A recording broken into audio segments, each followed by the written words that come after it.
I recently talked to a woman whose young child has never lived with his mom and dad together. They've never been married, and though they have what some would say is an amicable relationship, this young child has never had a single birthday party or a single Christmas or a single Easter or a single event in his short life where mom and dad have both been together. Now, a lot of people think I'm talking just about divorce, but in cases where parents have never been married are just the same for children of divorce as my parents have never been together in my lifetime at all. You see, the child still knows that he or she comes half from the mother's cells and half from the father's cells.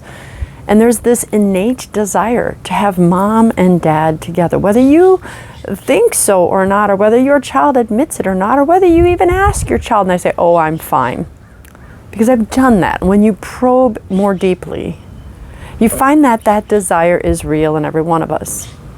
And I bring this up because this child recently said to his mom, can't you and dad live in the same house? I love my dad and I love you, and can't we all just be in the same house? And I thought to myself, of course you can't say this to a lot of people because you don't want to make them feel guilty. But that was just an outward sign of this child's desire for that kind of unity I'm talking about. So what is the point of this video? This video is about us constantly checking ourselves, constantly. I have to do it all the time. I think when I hear something at Mass about selfish, I'm like, yeah, so-and-so is selfish. No, I got to think about myself. So-and-so is proud. Oh, yeah. No, I've got to think about myself. So in this video, I just want you to think about yourself. Just yourself. Yes, there are other people that are worse. But has your child been able to have both mom and dad together for their birthday parties? You know, more people are born in August than any other month. Just an FYI, I learned from Hallmark. So this is a month of birthdays. And I think about it all the time. Are your children, are your grandchildren going to be forced to have birthday with dad and a birthday with mom? Can you only imagine how complete that child would feel if mom and dad were both in the same house celebrating that child together? There's a peace in that. Now, some of you may say, well, I invited dad or I invited mom and they didn't respond. This is more about, okay, that's good. That is good, but let's keep doing it. But I know many of you haven't ever invited at all. We're happy, they're happy, it's good this way. Well, it's better if you're all together. Now, you might be saying, oh, well, if we're together, then he'll just make snarky remarks or whatever. You know what? Deal. I'm not saying deal with snarky remarks, and I'm not saying he or she should have to do that, but I'm saying, have you really risked it? Have you called your ex and said, look, can we do this for little Johnny? Can we just have time where he or she can just be celebrated together as a gift to him or her? When we really put the kids first, we recognize their desires. Not our desires to be apart from the human that we made love to once and created them with. Because you did, in fact, desire their parent at one point, no matter what your brain is trying to conceive of. You did love each other. You did have feelings for each other. And no, I'm not talking about those rare cases of rape or incest. Everyone always goes to the extreme. I'm not going to do that. The normal cases where you are married, you conceived a child in love, or you concealed a child intentionally, you knew what that act did. You had feelings once before. I am begging you, for the sake of your child, to chisel away at your hardened heart and ask.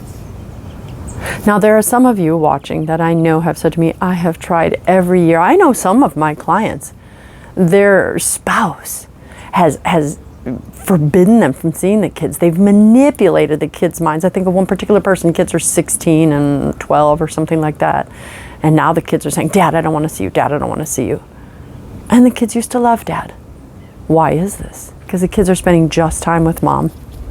And this particular mom is,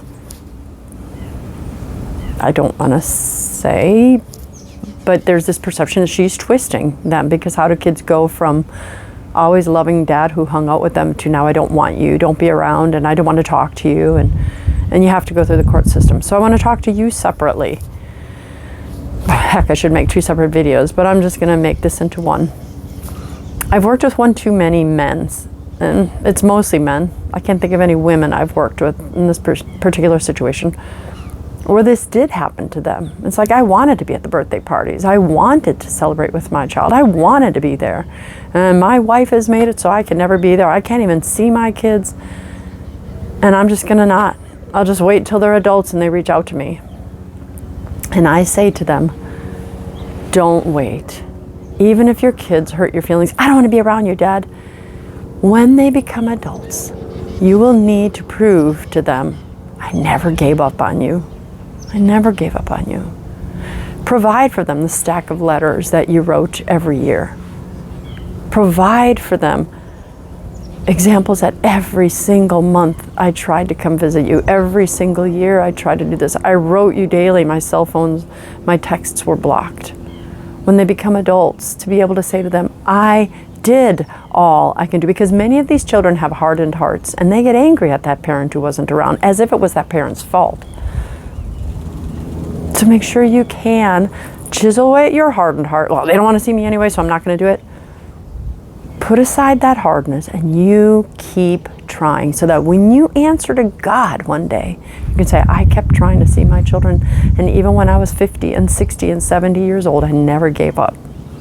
And you can look your children in the face too, because one day they will be adults and they can't, just hide behind the hardened heart that mom gave them, saying, well, you never reached out to me. And you can say, I did everything in my power, which a lot of parents have said to their kids, but then a lot of them quit. And you need to be able to say, I did everything in my power and I continued. So don't hold that against me. You were taken from me. And I also tried to work things out with your mom. I tried.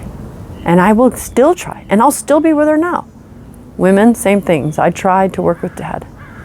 That's why standing is so important. You want to be able to show your kids, I didn't quit for your sake. I never quit. Even when the other spouse said, move on, I'll never get back with you. I never quit. Because you, my child, were too important. So that's it for today. What's coming up on your holiday schedule? What birthdays are coming? What baptism? Put your pride aside. Put your hard feelings aside. And really look into the heart of your child and think, maybe even ask your child, would you like it if I invited dad over for your birthday? We could be together and we'd get along. So you don't want your child to use your cop-out as, oh, well, you guys would fight. Say, no, we'll do our best to get along for your sake. And if you present it that way, ask your child. If they say yes, sometimes even if they say no, just keep saying, well, out of love for you, I want to do this. I will try to do this. That's it. We all have hardened hearts at some point or towards some persons. Let's do our best to soften them. It hurts. Oh yeah, when your heart is soft, it can be hurt more easily. But it can be loved so much better. Allow yourself to grow in strength, and if someone wants to throw an arrow at your heart, let them. You will grow so much stronger by keeping your heart soft than hardening it and never letting that arrow in, because when you forbid your heart from letting arrows in, you forbid your heart from letting love in.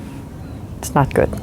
All right, that's it. I'm Dr. Christine Bacon. Thanks for watching another informational Bacon Bit, and I'd like to remind you, as always, to live your life sunny side up.